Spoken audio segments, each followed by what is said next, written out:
Greatness is often measured by numbers, championships, awards, points. But on January 22, 2006, the world learned that greatness can be something more, something terrifying, unstoppable, and unforgettable.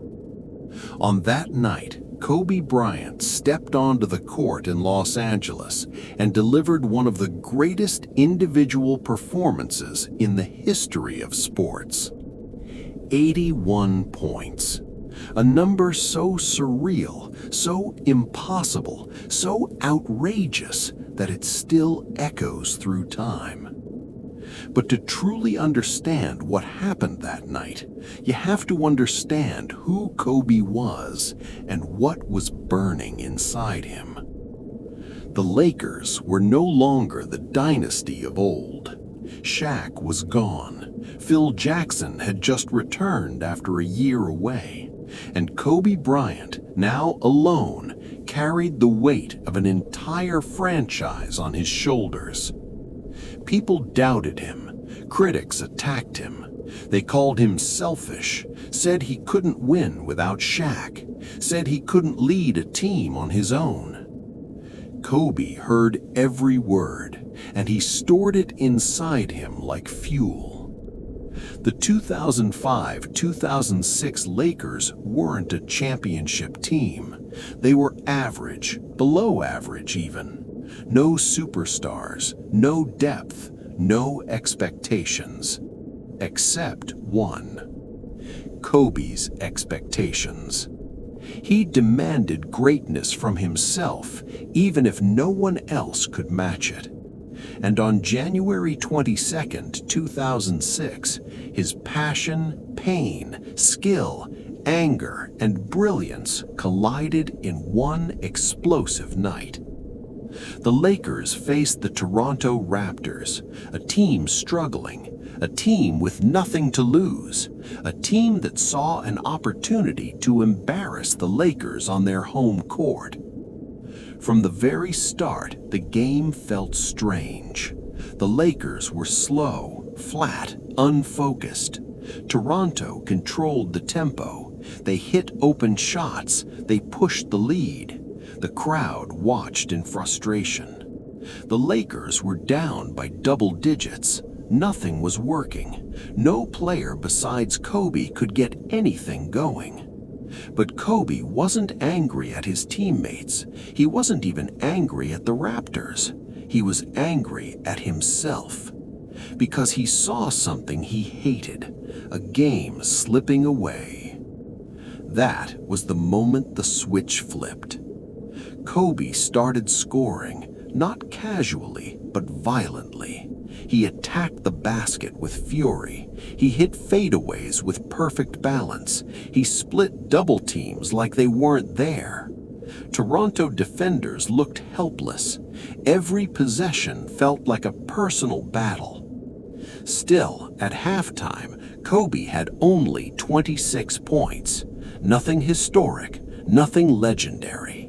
But inside Kobe, something was building.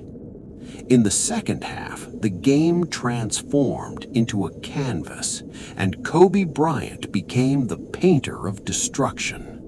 He scored 27 points in the third quarter alone. 27, more than entire teams score in a full half. Every shot he took, he hit. Every move he made, sharp, controlled, ruthless. His footwork was flawless, his timing perfect, his will unbreakable. Toronto tried everything. They double-teamed him, triple-teamed him, used taller players, quicker players, stronger players. Nothing mattered. Kobe was in the zone, a mythical state only a handful of players have ever reached. The crowd began to realize what was happening. Reporters stood up from their seats. Players on the Lakers bench stared with open mouths. Kobe passed 40, then 50, then 60, and he wasn't finished. He kept attacking, he kept pushing, he kept believing. Because he knew nobody was going to save the Lakers except him. As the final quarter arrived, Toronto was defeated, but the world was witnessing history. Kobe shot threes from deep, tough fadeaways, floaters, mid-range daggers, free throws, attacks at the rim. He scored every possible type of basket. His teammates stopped trying to score, not because they couldn't, but because they knew this moment belonged to Kobe. They fed him the ball. The crowd screamed for it. The Raptors dreaded it. Kobe reached 70, then 72, then 75. The arena was shaking.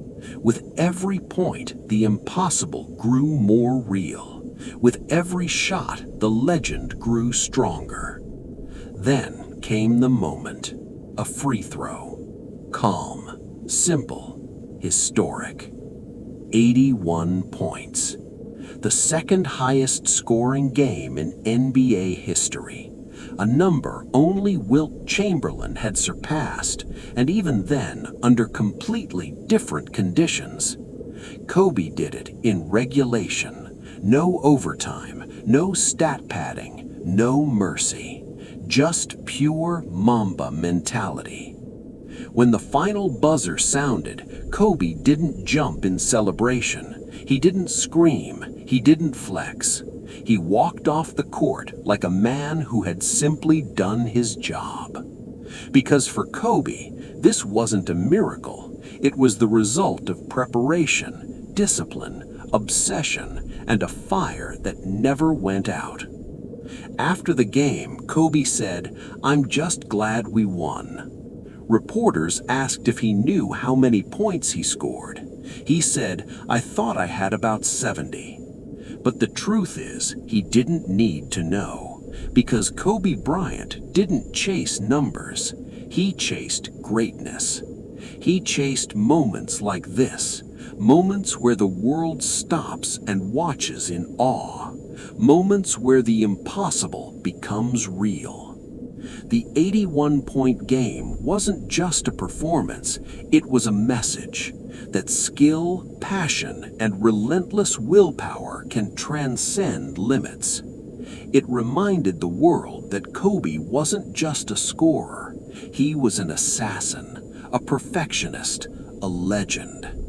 January 22nd, 2006, a night the NBA will never forget. A night one man reshaped the story of basketball. A night that defined the Mamba mentality. This was Kobe Bryant. This was greatness unleashed. And this is a story that will echo forever in NBA history.